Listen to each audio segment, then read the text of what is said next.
This video is about a dream. It was a full-scale working model of a dream that was called The Nest. This was my dream of a creative place to make magical, delightful things, basically a shop that essentially doubled as a small venue for about 50 people. I called it an artist lodge.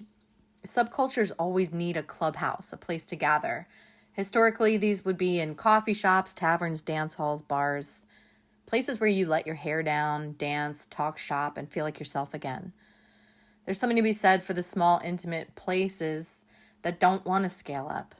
I wanted to scale down. I wanted to slow down. I wanted an old school, real world place that was fresh and exciting. I wanted to make handmade things and do surprising little shows and build community in a tender, intimate way. I wanted to do it and share it with others who value these things too. I had the space for 3 years, from May 1st of 2020 through April 20th of 2023. I lost it after a 3-week snow and ice storm that is known as Snowmageddon. The entire contents of the space were put into a storage unit back then in 2023, and for 2 years now I've attempted to hold on to this dream. I worked on a business plan. I pitched it to a few investors. I applied for mentorships, grants, startup opportunities, all without success. I wound up going back to Baltimore for over a year and was hoping that would just be easy and make sense. But it didn't, and nothing does. I've been back out here in Northern California for a month now, attempting to force a resolution because I can't hold on anymore. I'm behind on my storage rent, and I've been sleeping in my truck, and I just don't have enough friends out here to keep going. And something in me finally snapped yesterday. I just finally gave up. I'm actually facing the fact that I'm probably going to be liquidating my storage unit and the contents of my life and career that is in there. And without the tools of my trade, I won't be performing anytime soon either. Liquidating storage is really a huge job. And I'm out here on my own, which means I likely won't be able to do a Christmas show. So I'm just trying to wade through all this right now. And I've just lost so much in the past 10 years, from getting divorced, being canceled by woke trolls online, moving cross country, then moving to the actual country, which has been gentrified before my very eyes. It's just all taken too much out of me. And I guess I wanted to make this video as a way to say goodbye to this dream, just out of respect and love. So what you're going to see is part of a video proposal for a startup contest that I entered in 2021. The focus was more on the film and video recording potential of the space, but please know that live performance is always the root of everything for me. I think it's so important. So there's a pitch, a tour of the studio, and even a little performance as one of my characters. And then there's also some other sweet moments that I just wanted to include. It is true that it's better to have failed than never to have tried. The Nest remains my best idea for making the world we actually want, for setting myself up for the rest of my juiciest years, and most creative, I would imagine. And it's also my best plan for rebuilding the culture in an organic, fun way. So enjoy this episode.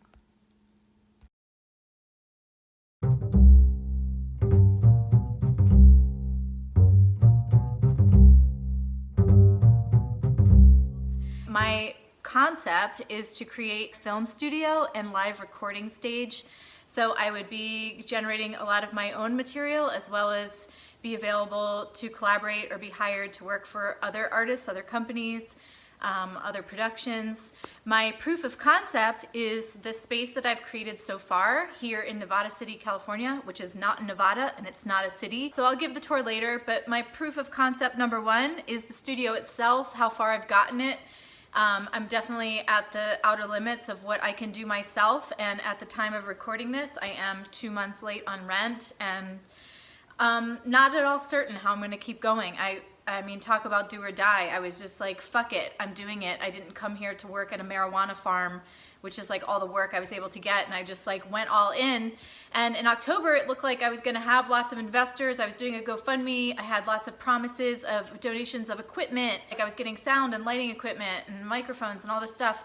And then the Omicron thing happened and everything evaporated. So it went from 0 to rug pulled out from under me entirely really fast. So there's a little bit of urgency with this, which is why I'm just gonna get to the point. My second proof of concept is the film that I made, Elf Colored Glasses.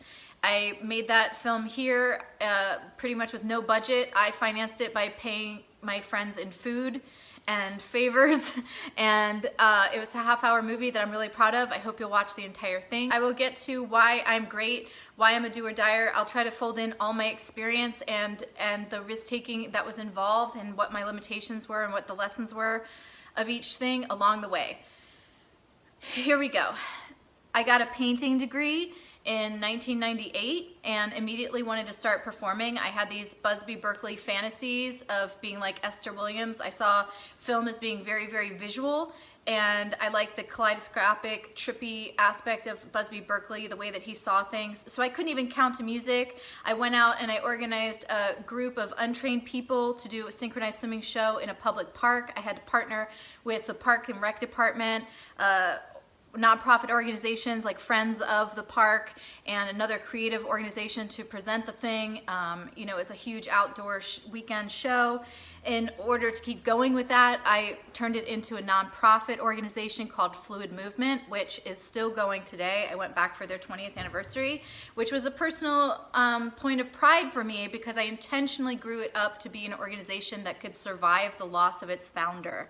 I received an Open Society Institute grant that gave me $65,000 and funded me for 18 months and gave me lots of training on nonprofit arts management, community organizing, and just lots of social justice issues, the people that I was working around. And so I was really steeped in how to do large art, large public art with purpose. Because by that point I had my own movie star fantasies and I wanted to work on my acrobatic burlesque career. So I was plotting my exit so I could go to circus school in Vermont.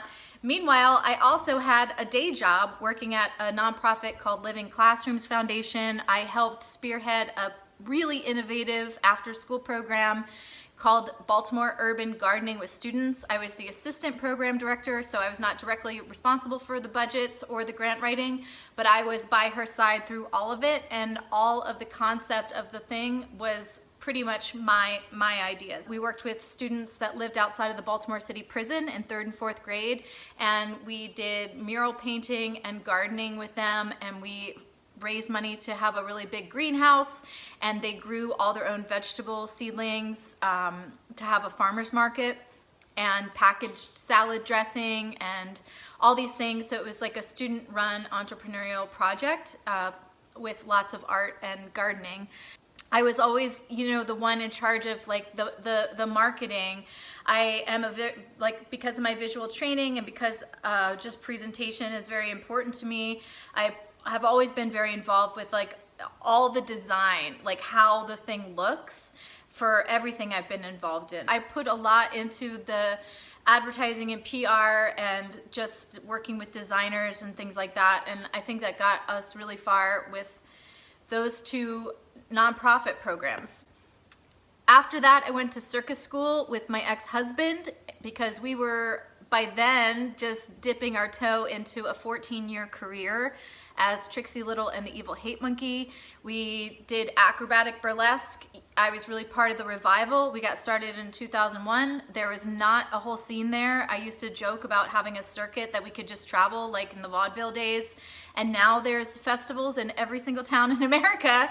And that wasn't the case when I got started. You know, I consider myself like the Peace Corps of burlesque. We were out there doing shows in small towns everywhere where you're sort of part of this underground scene. You're kind of an outlier, but all the things you learn there are totally applicable to the other world. So I learned a lot through the burlesque and circus revivals and did my part. Monkey and I traveled the world. We were part of the Australian fringe scene for a bit. We worked a lot in London and even got invited to Elon Musk's birthday party because he saw us performing at a club in London that we were at all the time and wanted us at his birthday party. We did self-produced tours in Australia, so you know I handled every part of it, like working with getting the visas, handling the shipping of all of our costumes, like all the merch we had to support the tour, working on the content of the tour, working on all the technical aspects of the tour.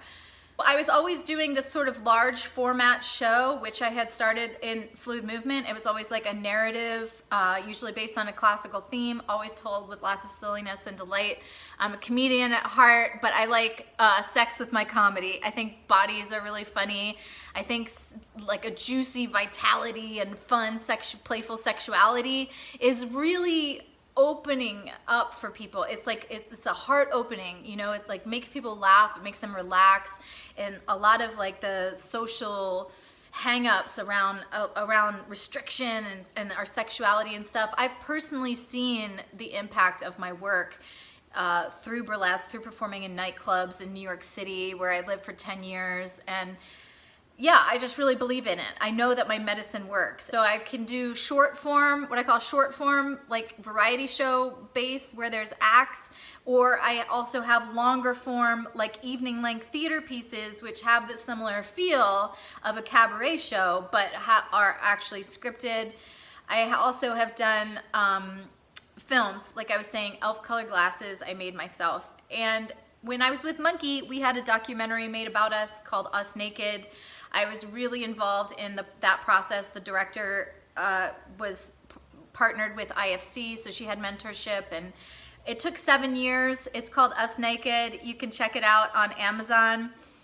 And finally, I got divorced in 2015, right at the kind of peak, I guess, of my burlesque career. I won the whole big thing. After 5 years of competing, I won the Burlesque Hall of Fame's Miss Exotic World, reigning queen of burlesque in 2015. And that same month, my marriage to Monkey ended, and it started me on this whole other journey, which led me to leaving New York. I just couldn't be there anymore. It was a really hard breakup, but I wasn't done. But people started treating me differently because I turned 40, and you know, as if I was going to stop. I was just getting good. So I got to LA, and mostly I went there because I always knew my work was moving to film and TV, and I didn't know how to do it. So mostly in LA, I observed how the industry works and all the things that I don't really want to be part of. You know, I'm still working for a lot of change in the world. I'm really a spiritual, mystic person with a lot of power, sexual power behind me, and a lot of experience using that energy for great change. So when COVID happened, it was just too much of a struggle for me, and I was like, okay, it is do or die time. Like, I was 46 then, and I was like, okay, like I still have acrobatic tricks I want to get. Like, I'm not done with any part of my career. So I came to Nevada City. It was like the place that I could get for my art. I was willing to be homeless if I could find a home for my art. So I've lived in a trailer basically for 2 years in order to get this off the ground, because we're not allowed to live here, because the zoning restrictions are so tight, because even though this could be affordable in artist housing, it's not. We have to live like Anne Frank if we're hiding out here. And I'm living in an RV on the side of the road right now that doesn't have heat, that I am warm in bed, but when I get out, I see my breath. I feel like a lot of people just sort of gritted their teeth and got through COVID, whereas I dug in and got to work building my dream, and I'm just like, oh, I've been holding it together and I just need help. I've been looking for investors, and I think this would be a great opportunity. I've tried every angle of trying to understand how to make my art a business, and I've only gotten as far as I've gotten, you know, and right now I'm 2 months late on the rent. But I've done all of this. I feel like it's come so far that I did not come this far to fail. My target audience is people who like dick jokes, people who have done psychedelics, especially plant medicine, and people who believe in a higher power, that are ready to really integrate this idea that we are part of this whole living organism, and that all of it affects how our experience of it is. So I want to do that with sex and comedy. I want to do that in the studio, through film, through series. I have an idea for a series called Artists in the Wild, where it's really just a lifestyle show about how I get all this crazy stuff done out here in the country, and all the characters that you meet along the way. I have ideas for just even filmed cabaret shows. I have ideas for films, including Moondust, which is about Greek mythology, Queen of Everything, which is about Carl Jung's idea of individuation. I also want to do Elf-Colored Glasses as a full-length feature film. So please enjoy the tour. Please enjoy Elf-Colored Glasses, and please let me know what you think. Thanks for watching. So I'm going to give you a little tour of my studio right now. This is what I call my proof of concept for my film studio that I'm making. There's the stage. So it's going to be a cuckoo clock. That's like the railing of the second level, and there's like little doors and windows, and it's really one of the best stages I've ever performed on. We got the wobbles right out. Over there is my desk. These are some of my googly-eyed seashells. That's the kitchen over there. I don't have a drain, but I have water, and it empties into a bucket. That's my altar, and those are my grandparents up there in their square dance outfit, and we're going in back. Up there is my costume storage. Working on stuff all the time. My sewing stuff's all there. There we go. Well, I hope you enjoyed our time here together. This is Trixie Little, signing off.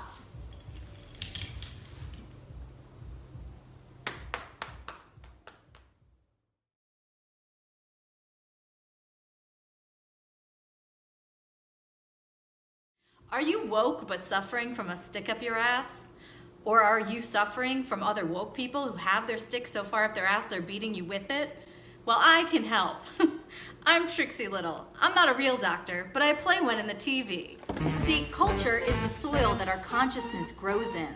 And we've been bombarded by all kinds of artificial medicine that just doesn't do the trick.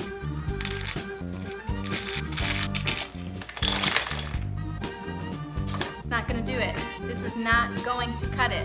We need something better. But it's not just entertainment. See, I understand how art and magic works. I understand how the images that we make feed the imagination and give people all kinds of new possibilities to consider that they hadn't before. And can you hand me that dick back? So I'm giving you a prescription for fun, and I'm gonna administer the first dose. Thanks for watching. I think you're awesome. I hope we get to work together. Bye.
one thing to do, and that's make lemonade.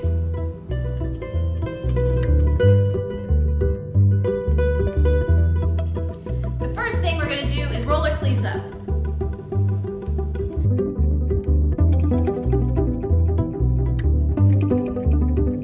This is a collection of some of my citrus presses. You can see here there is a time and a place for all of them, believe me.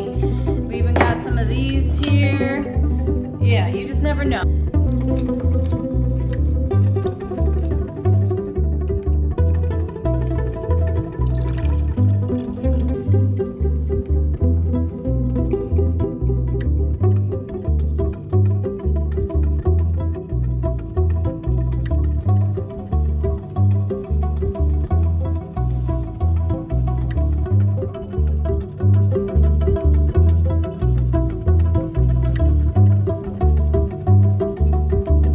To take your time. It tastes so much better.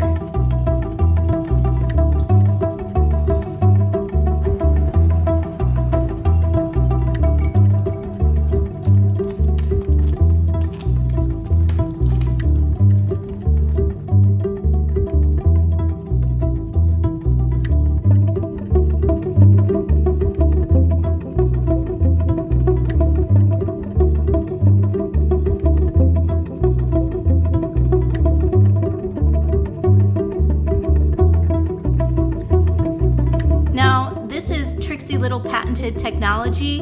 If you want a strap-on citrus juicer of your own, contact me through my website.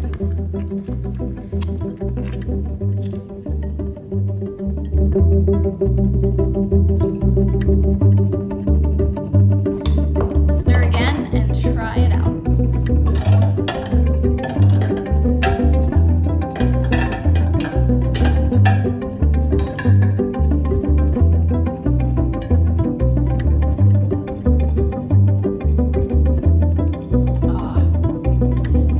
Delicious. Can you see that? Can't beat homemade.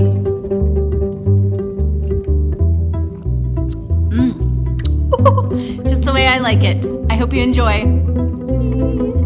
So the next time life hands you lemons, you know what to do.